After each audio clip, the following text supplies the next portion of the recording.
gather round, boys and girls, men and women, and of course all my animal friends, because you guys are way cooler than, you're way cooler than any of them.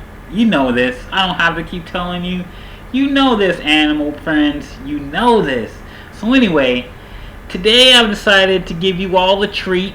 You know how generous I am. I'm like the fucking Santa Claus of the hood. That's what I have been told. I didn't make this shit up. That's what you guys say. I'm just taking what you say. So anyway, I have been described as the Santa Claus of the hood. You know I like to give. So once again, I'm giving back freely from my heart. Yeah.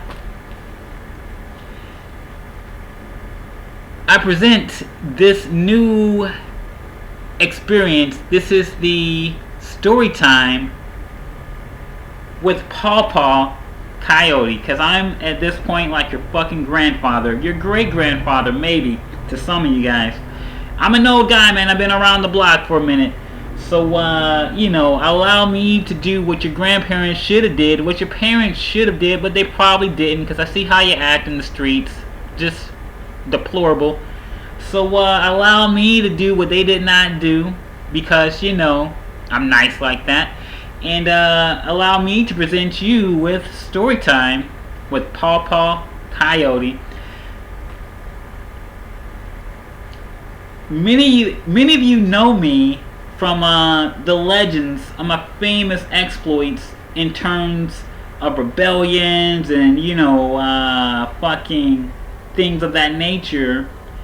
But many of you don't know how it all began, how it all started. Many of you don't know the fucking blueprint that came before the rebellions you famously know me for. So allow me to shed some light on that historium, if I may. My first story is the rebellion, the anti-milk rebellion of 1995. That's right, 1995. It was a long time ago. Many of you guys did not exist. I did. I was here. Most of you guys were not. However, here we begin. It was the best of times. It was the worst of times. It was the times of heroes and mutants and turtles and fucking Excaliburs and X-Men and Robin Hoods and all that shit. It was also a time of cereal and milk. You see, back in my day, people would have cereal, whole grain oats, dry oats.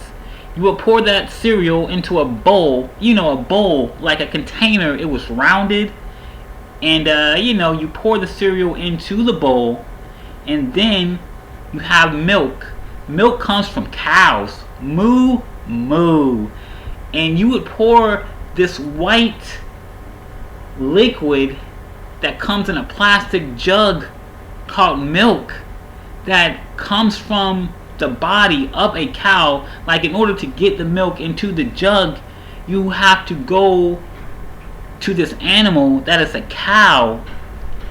It's a monochromatic animal, meaning it is both black and white at the same damn time. Wow!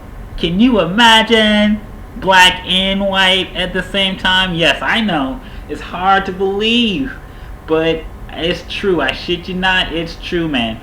So you would have to get like under the cow, right? And under the cow there's this thing called an udder, and within the udder are nipples. There's like 6 of them, I think. I'm not a farmer, so don't quote me on this, but there's like 6 of them. And you get your hands and you put your palms around the udders and you pull non-sexually. We're not like into any bestiality or anything. This is just wholesome milking. And you just pull on the udders non-sexually until the cow gets aroused.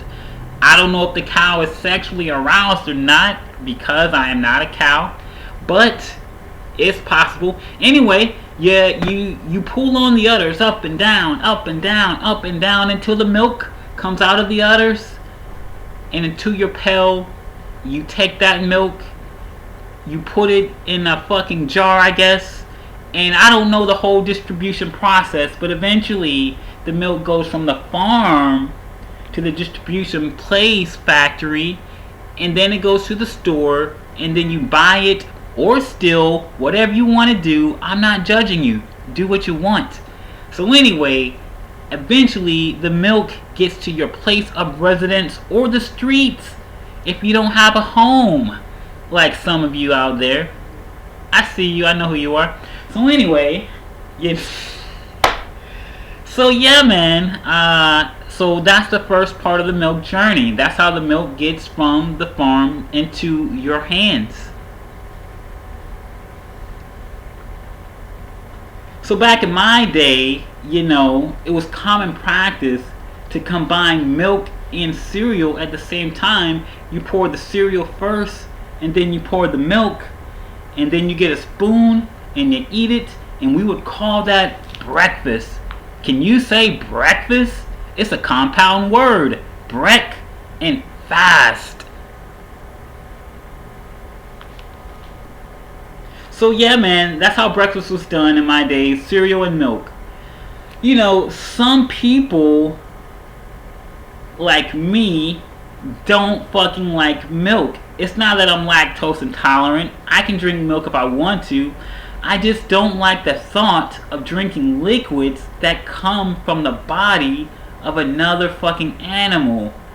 Like, I wouldn't even drink liquids that come from my own body. So why would I drink liquids that come from another organism's body? It's just kind of weird if you think about it. Like, just saying. Anyway, so I was super anti-milk from the very beginning, I'm not gonna lie and say that I've never had milk before. I've had milk before, when I was really, really young. I used to eat my milk with cereal, and then I started thinking critically one day. You know me, that's what I do. And I started thinking critically, and I was just like, you know what? This shit don't make any sense. Why the fuck am I fucking drinking liquid from another animal? Number one, it doesn't even taste that great. Number two, I don't like the way it makes me feel. It, makes fucking mucous membranes come up in my throat. I get all snotty. It's not really cool, man. So one day, I just thought to myself, you know what? Fuck milk. I don't need it. Fuck the middleman. Just give me the fucking cereal, bro. And thus began the anti-milk rebellion of 1995.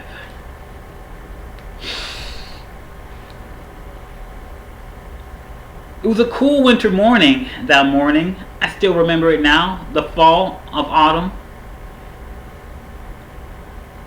As I went to the kitchen to prepare my breakfast, I grabbed a box of cereal and a bowl. And I began to sit down at the glass table that was our tiny dining room at the time. In a villa called the Enclave. As I began to pour the cereal into my bowl, I then put my fingers into the bowl and started eating. Like an Ethiopian, but I didn't know what an Ethiopian was back then. But, however, I was still eating the same. Funny how certain things just come out of your genetics, it just happens like that sometimes anyway. So I'm just fucking eating cereal like a goddamn Ethiopian, and my authoritarian walks in, and she's like, hey man, you gotta put some fucking milk on that cereal, that's not really gonna fly. And I'm like, yo bro, I'm really not into milk right now, so it's not gonna happen. And then she was like, well, you know what, no milk, no fucking cereal. And I was like, well, you know what? It's fucking on then, I guess. Because I'm gonna have my fucking cereal, but I'm not gonna put milk in it. And thus began the rebellion. The anti-milk rebellion of 1995. So as you see, kiddos and adults and my great animal pals who I love very dearly, the battle lines were drawn. The law was like, you can't have cereal without milk, and thus at a very young age I became an anti-law, an outlaw if you will, because I was determined to have my fucking cereal, and I was determined not to drink milk in the process. So what I would have to do, boys and girls, I would have to sneak breakfast sometimes if I wanted cereal. That's right, I know, it's crazy, right? Yeah, man. But those were the times when I was coming above age, you know? How did I do this? Well, I'm not gonna tell you all my secrets, because I know some of you have authoritarians and they're listening. And if I tell you my secrets, then they're gonna know how you're sneaking cereal without milk, and then the whole fucking game will be jeopardized. Just understand that I came up with very clever ways to smuggle cereal into my body without the milk, and it was delicious, so delicious.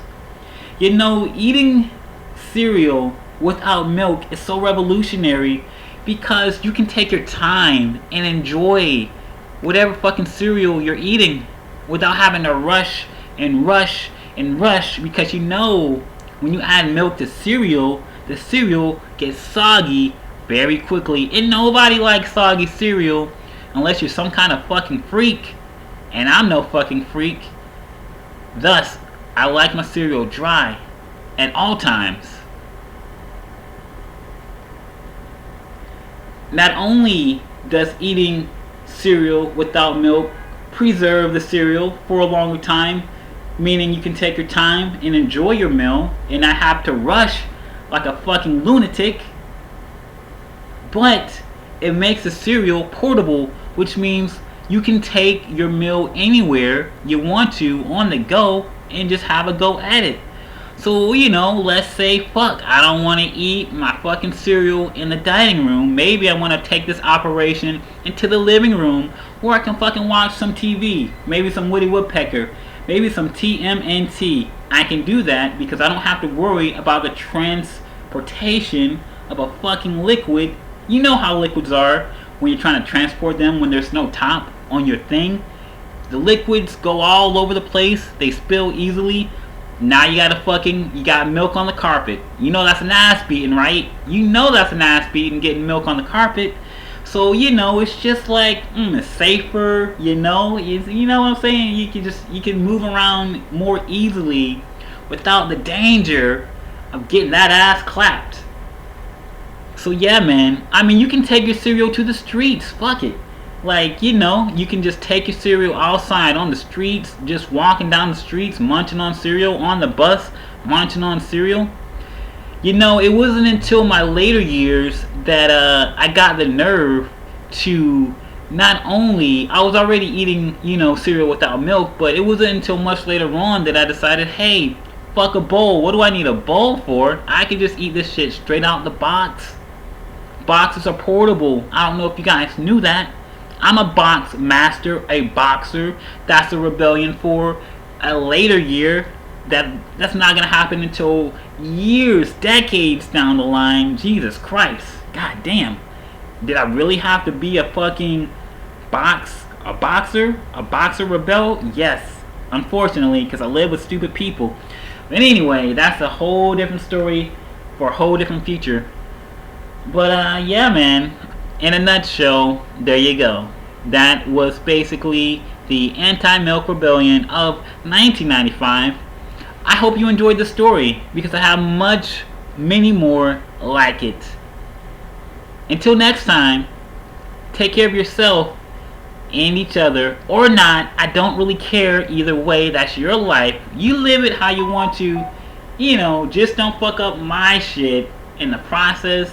Capiche? Capiche? Os.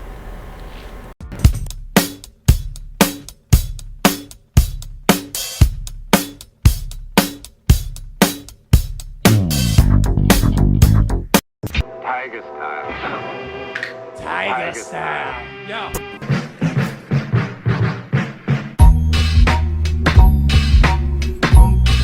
Boom, boom. Drive slow, homie. Mic check. Mic check. Mike Jack!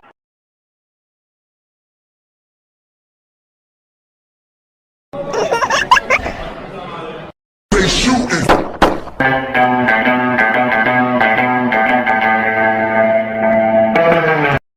Regularly.